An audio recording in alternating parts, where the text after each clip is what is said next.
하나님은 이 세상 가운데 우리를 불러내어 우리를 구원해 주셨고 함께 신앙생활할 수 있도록 교회로 세워주셨습니다. 그림 한 장을 보겠습니다. 사람들이 교회로 모이기 시작합니다. 한 사람이었던 교회가 두 사람, 세 사람이 되고 수백 명, 수천 명이 됩니다. 교회 안에서 하나님의 말씀을 통해 그리고 하나님의 은혜를 통해 모든 성도들이 감사하고 기뻐할 수 있습니다.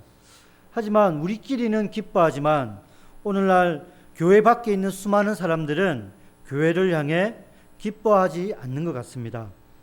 작년 4월 달에 GN컴 리서치라는 단체에서 성인 남녀 1000명을 대상으로 설문조사를 했습니다. 두 가지 내용이 너무나 참담했습니다. 그 첫 번째 내용은 교회에 대한 인식입니다. 예수님을 믿지 않은 사람들, 그 예수님을 믿지 않는 불신자들이 과연 교회를 얼마만큼 신뢰할 수 있을까라고 생각했을 때에 약 8.8%, 100명 중에 9명이 되지 않는 사람이 교회를 신뢰할 수 있다라고 말합니다. 쉽게 말해서 우리나라 예수님 믿지 않은 대부분의 사람들은 교회를 신뢰하지 않습니다. 더 충격적인 사실은 교회에 대한 이미지입니다. 두 번째 그림을 한번 보겠습니다. 기독교를 특징 짓는 이미지가 뭐냐라고 했을 때에 많은 사람들이 교회는 배타적이다, 세속적이다, 이기적이다, 위선적이다 라고 말합니다. 이기적이고 물질적이고 세속적이고 배타적이다, 위선적이다, 온갖 안 좋은 단어를 집합시켜 놓은 것 같습니다. 반면에 불교는 어떤 이미지냐? 포용적이다, 상생, 이런 단어를 연상시킵니다. 천주교는 도덕적이다, 진정성이 있다, 희생적이고 헌신적이다 라는 이미지를 연상시킵니다. 쉽게 말하면 오늘날 기독교는 세상이 미워하는 공동체가 되었던 것입니다. 예수님을 믿지 않은 사람들이 교회를 보면 그냥 확신, 불신 이 정도의 차원이 아니라 그냥 싫어하는 겁니다. 신기한 건 뭐냐면 이러한 환경 가운데에 예수님을 믿겠다라고 교회에 방문하는 사람들, 교회를 다니겠다고 등록하는 사람들이 계속해서 생기고 있다는 것입니다. 그런데 이러한 현상들은 200년 전 그리고 수천 년 전에도 일어났습니다. 오늘 본문의 배경이 되는 초대교회 시대에도 예수님을 믿으면 고난을 당할 수밖에 없었습니다. 예수님을 믿는다는 이유로 차별을 당하고 감옥에 가야 되고 온갖 고문을 당하고 심지어 처형을 당할 수 있는 그런 어려운 환경이었습니다. 그럼에도 불구하고 초대교회 시대에는 날마다 하나님을 믿는 백성들이 늘어났습니다. 복음이 멈춰야 된다고 생각했지만 복음은 날로 확장되었습니다. 힘들고 어려우면 기꺼이 멈출 수 있다, 기꺼이 전파되지 않는다라고 생각하지만 정반대 현상이 일어나고 있었던 것입니다.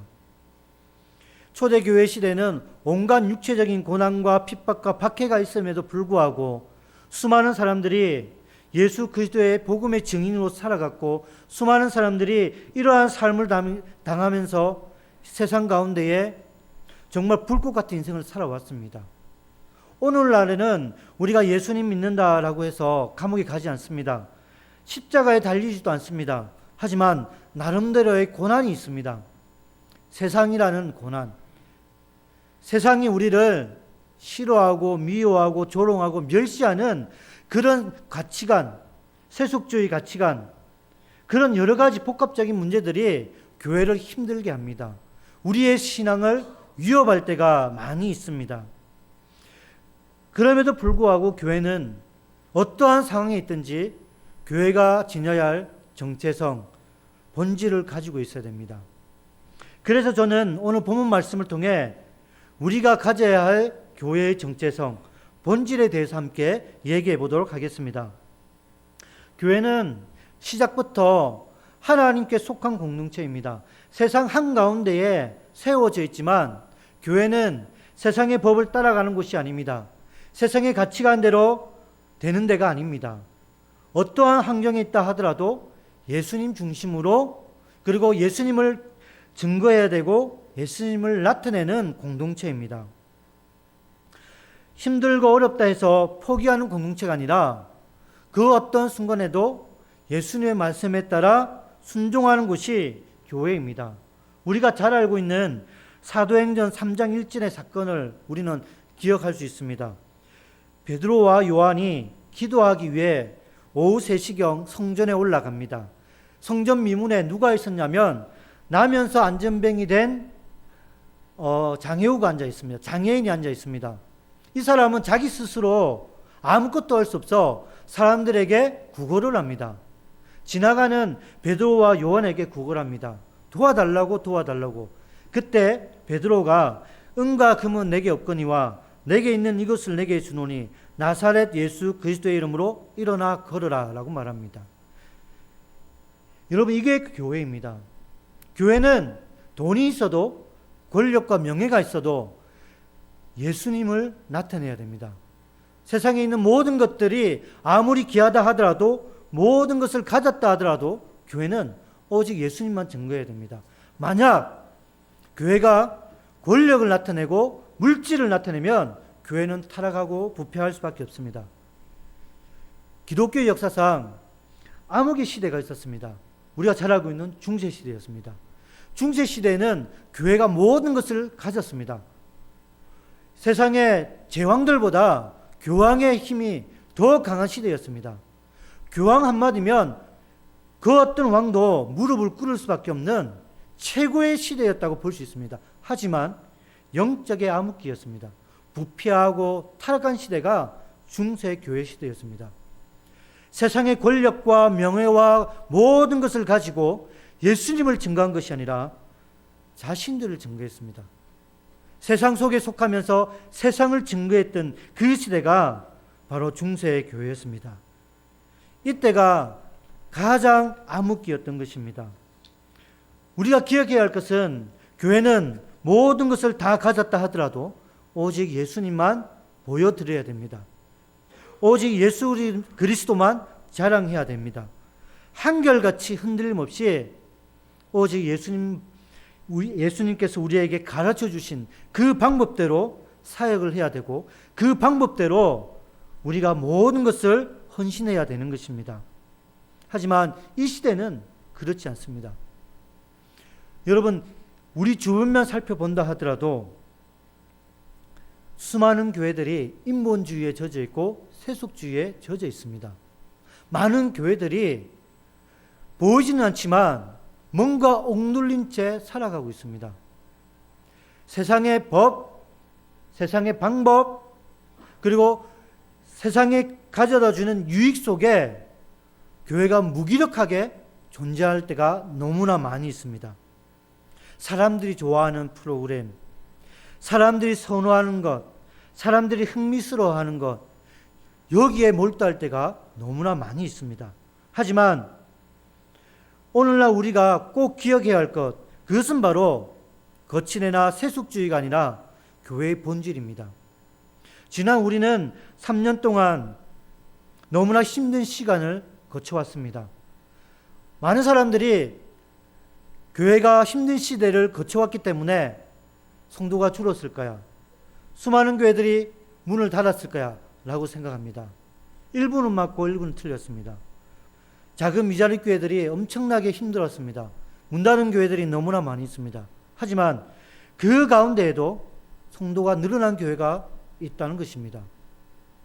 힘들고 어려워도 희한하게 하나님을 믿겠다라고 교회로 들어온 사람들이 코로나 기간에 있었습니다. 우리 고신교단 안에도 코로나 기간 동안 교회가 성장한 교회들이 있었습니다. 너무나 신기했었습니다. 당연히 줄어들 거라 생각했지만 그게 아니었기 때문입니다.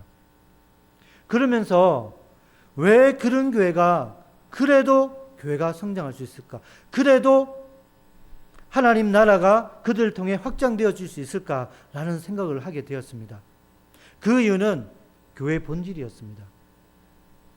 오늘 우리가 읽었던 성경 본문에는 그 첫 번째 본질을 제시하고 있습니다. 그것은 뭐냐면 마귀를 대적하는 공동체입니다. 세상에는 우리가 보이진 않지만 마귀가 존재합니다. 우리가 인정하지 않을 수도 있겠지만 마귀는 계속 우리를 위협하고 우리를 힘들게 할 수 있습니다.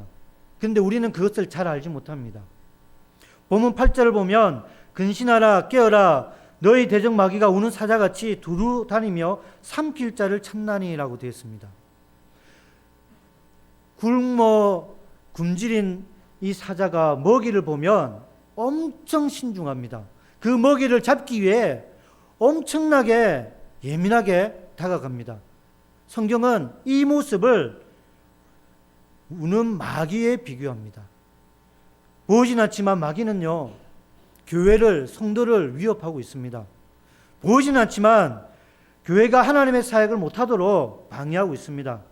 초대교회 시대는 이 마귀의 영역 속에 수많은 사람들이 고통을 받았고 위협을 받았고 고난을 당해왔습니다. 그래서 수많은 사람들이 예수님을 부인하기도 했고 수많은 사람들이 교회를 떠나기도 했습니다. 그러나 본문 8절의 말씀처럼 근심하고 깨어있는 성도들이 있었습니다. 그런 성도를 통해 교회는 날로 날로 성장하고 부흥했습니다. 마귀가 역사에도 이 마귀를 대적하고 이 마귀를 염려하여 수많은 사람들이 기도하고 깨어 있었습니다. 그런 깨어 있는 한 사람 한 사람을 통해 하나님께서는 하나님의 사역들을 일구어 나갔습니다. 오늘 이 시대는 어떻습니까? 마귀는 우리가 보지 않는 사이에 세속주의와 인간 중심주의 이런 여러 가지 다양한 세계관을 통해 우리를 위협합니다. 우리를 멈추게 합니다. 이런저런 이유로 교회 사역을 하지 못하게 만들어 버립니다. 우리의 생각, 세속적인 생각, 여러 가지 가치관 속에 갇혀 있을 때 우리는 하나님이 우리에게 당부하신 명령, 하나님이 우리에게 주신 이 사역의 명령들을 잊어버립니다.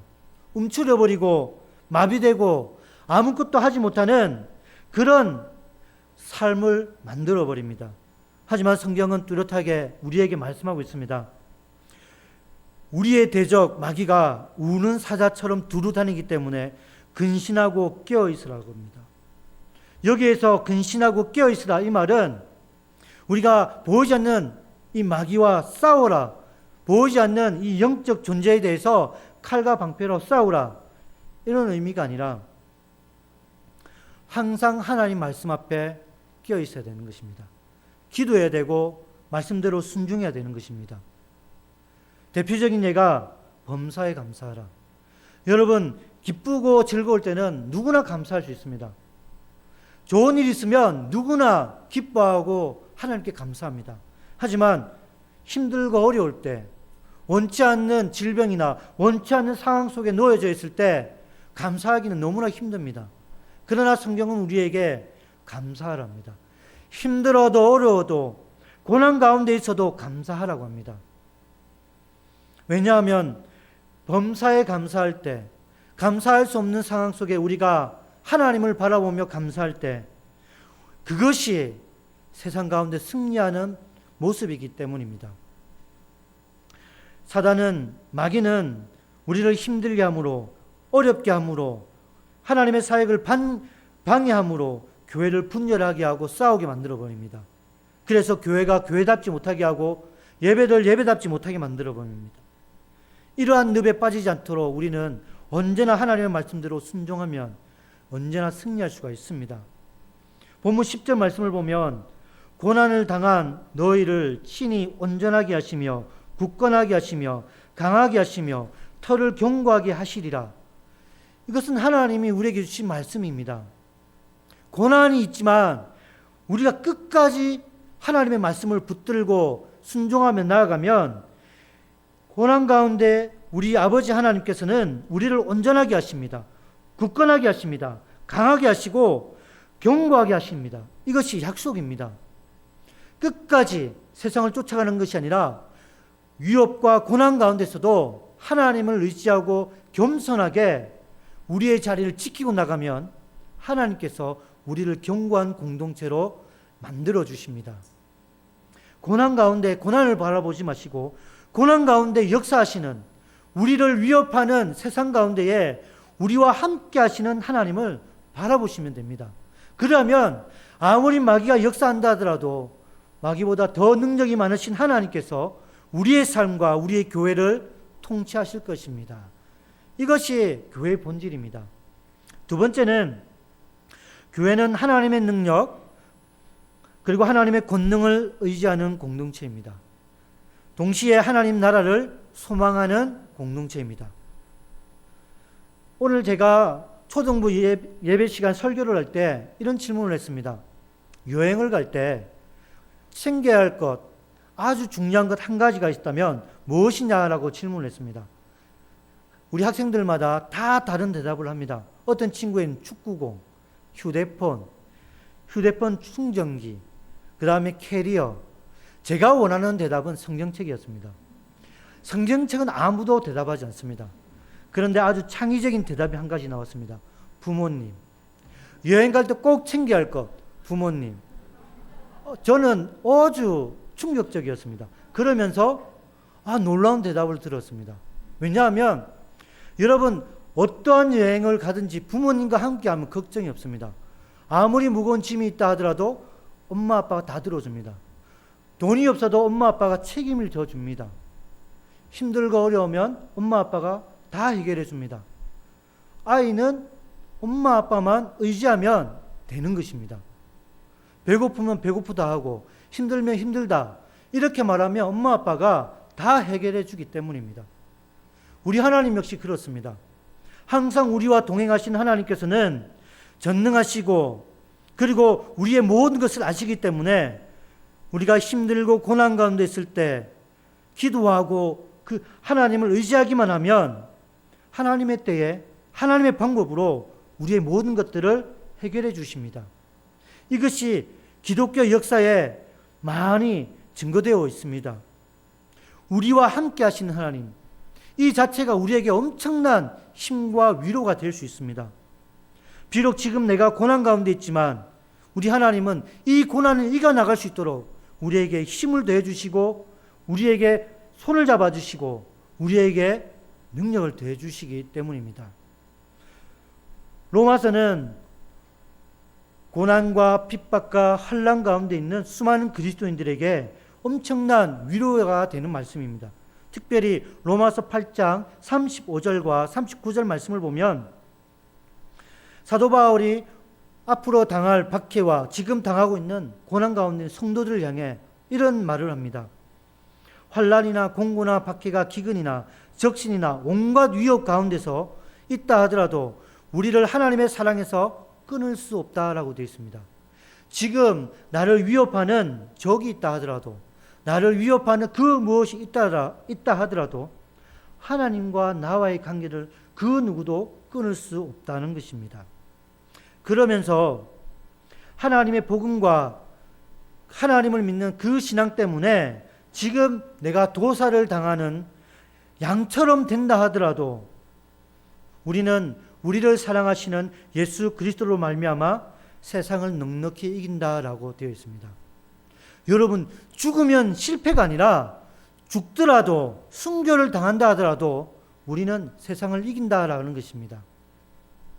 결국 우리는 각본 있는 드라마를 보는 것처럼 우리는 이미 결정되어져 있는 우리의 인생을 살고 있는 것입니다. 이미 하나님께서 우리를 승리의 길로 만들어 놓았습니다. 순종하고 의지하고 모든 것을 맡기기만 하면, 그리고 겸손히 하나님 앞에 나아가기만 하면 하나님은 우리를 승리의 성도, 승리의 자녀로 삼아주시는 것입니다.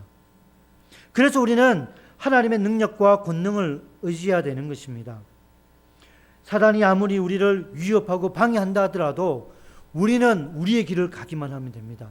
흔들리지 않고 한결같은 마음으로 하나님을 쫓아가기만 하면 우리가 생각하지 못하는 그 사이에 우리 주변에 놀라운 변화가 일어나고 내가 바뀌고 우리의 가정이 바뀔 수 있고 우리의 삶을 통하여 우리 교회를 통하여 하나님의 복음이 많은 사람들에게 전파됩니다.